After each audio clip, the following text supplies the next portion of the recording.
So hello guys and welcome back to the channel. Today I'm going to show you how to create a packing slip in Invoice2Go. So the first thing you want to do is open up Invoice2Go. So from here you can start with invoicing, you can create estimates, you could go to more. As you can see, there's a lot of stuff that you can get into. So let's go back to home.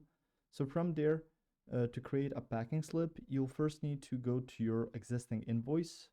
So you can find it on here, so you can create one. And you can first send a test invoice to yourself. And on there, you can see client's details, you can see save, and you can reorder, total, same day, PayPal, payment instructions, photos, and stuff like that. So from there, you can also change it. Now, if you are here, you should see either the packing slip option, or you can just go ahead and click on next. And then you can see this invoice as a test.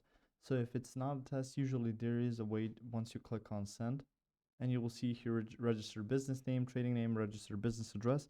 After you've saved that, you can click on the send and then you can send it. And from there, you're gonna see an option after that to download the packing slip. So within the send tab, so once you set up all of these information, you can see the option to download the packing slip, and then you can click that option and your computer will then prompt you to either print the packing slip or save it as a PDF file. So there's a couple ways that you can go on about that. Just make sure that you have done that within your own invoice. If you found this information helpful or useful, you can like the video. You can also share the video.